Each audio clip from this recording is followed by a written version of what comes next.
Secondly, I also want to congratulate all the members here who haven't been elected to the 13th Parliament. Madam Speaker, seeking an elective position is the most difficult job and sometimes the most sought after job. And this is why I want to welcome my colleagues to the 13th Parliament and enjoy both the pressures and pleasures of Parliament. And I'm sure in due course you will realize that there are certain things that we must not take for granted. Madam Speaker, going back to the speech, but before I go back to the speech, I also want to thank the people of Wajir West. I know we have our able member here, the Honorable Muliro Farah. That was my first constituency that showed me the door to politics. I was a member of parliament twice, elected actually for 10 years, and then later on I moved to Eldas, and I'm doing my 5th term as the representative of the people of Eldas.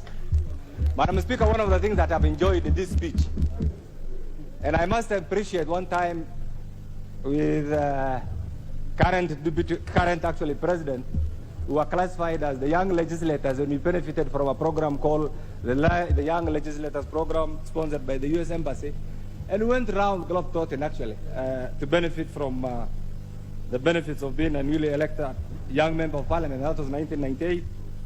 We were there in America, visited over 18 states, and that really opened the door for us. One of the things that I appreciate and experience very good about this particular speech is respect for the separation of the institutional roles. For those of us who are there and participated in the midwifing of the current constitution, one of the things that the August 2010 constitution actually emphasized is respect for the rule of law, and the respect for the rule of law is anchored in our constitution.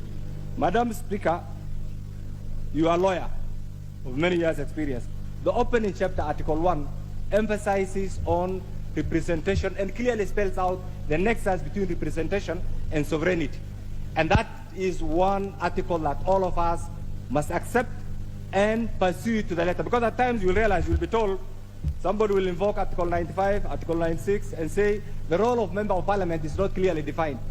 And even this animal called SRC up to now is yet to accept the role of the member of parliament. It's not only limited to representation, no. The member of parliament is an embodiment of everything in the Kenyan society. And that's why, Madam Speaker, if you want the best diplomats, members of parliament, if you are the best economic advisors, are the members of parliament. And in this country, when we talk about Kenya as a premier nation, and one of the things that was emphasized by His Excellency the President in the speech was development of the different sectors, in particular the economic sector, the security sector, the infrastructure sector, the education sector. All these requires an informed, knowledgeable, persistent member of parliament through legislation, through oversight. And this is why, for me, Madam Speaker, without CDF, and I'll ask my colleagues here to accept this, and we should say no CDF, no representation. And I think that should be the slogan. Because without CDF, there's no need of being a member of parliament. And this has been history. You need to go back to where we were in the 90s without CDF. And the member of parliament was a miserable human being. What has given life, human dignity, and face to representation is the presence of CDF. Please, whatever you do, regardless of our different political persuasion, CDF must remain an integral part of our day-to-day activities. That's why I appreciate when His Excellency talked about retention of CDF. And I'm sure how that will happen is up to all of us to pursue to the letter. Otherwise, dictators from the Treasury mandarins, they've always been there. They are not loyal to you, they are loyal to their interests. But for you, your loyalty is directly to those who have brought you to this house. And that is a very important ingredient actually in your life. Madam Speaker, coming back to Kenya, Kenya is not I remember just some few days before the final results actually was announced, the atmosphere was pregnant with so many rumors and speculations. And people were saying what will happen. Tribal advice here, so many challenges. But one thing that we must appreciate is the resilience of the people of Kenya, the maturity of our democracy, and Kenya, not only as just a country by the name, as a premier republic. A premier republic in which form? Today, in Ethiopia, an eventful day is happening. Why? The effects of Safaricom diplomacy. The effects of Safaricom diplomacy is now being felt in the entire Horn of Africa. And we're going to be very proud of that event, because very soon, the benefits of Safaricom will be felt all over.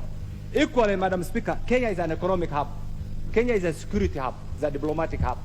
These are things that we must appreciate as citizens and as the representative of the people. Madam Speaker, the other day this country was voted as the best in human resource capital. What do we need to benefit from this is our diaspora diplomacy.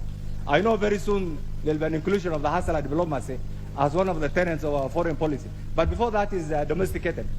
The diaspora diplomacy has greatly contributed and improved, greatly contributed to our economy. It's something that each one of us here as a parliamentarian, as part of our parliamentary diplomacy, must be prepared to engage in. And this is why, Madam, in this era of representation, if you look at another jurisdiction, another democracies, parliamentarians are the best diplomats.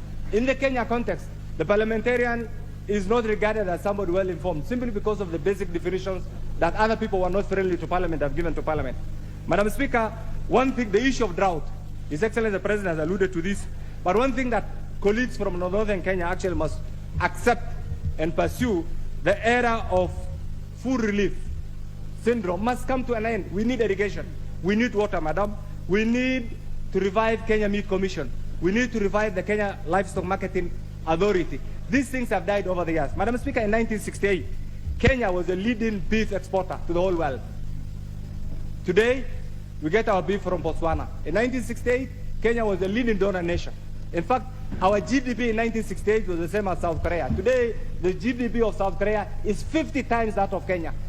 And yet they have no natural resource. These are things that we must deal with. These are things that we must address as citizens of the Republic of Kenya. And finally, Madam, I know we are approaching a very difficult time because of the rise in inflation, the economic stagnation, Madam Speaker, the unemployment. And these are things that really, if we put our heads together, we can easily salvage. We are surrounded by countries that have had serious security challenges, and that's why Kenya remains a very important component of the international community, and that's why I believe in their own wisdom, the international community decided to elect Kenya actually as a member of the United Nations Security Council. That is not a mere achievement, it's a serious achievement which we must be prepared to jealously protect. Madam, I know this is the beginning of this session. We'll begin to learn each other, we'll begin to appreciate each other, but my final word on this is, remember, as members of the 13th Parliament, we are one family. Regardless of our political persuasion, we are one family, and outside there we'll be treated as members of one family. Whatever we do, let's engage soberly, let's engage with dignity, let's also appreciate the role. One time I was the youngest member, today I'm among the oldest members of Parliament here, Madam, and time changes. And these are realities. These are realities that we must expect.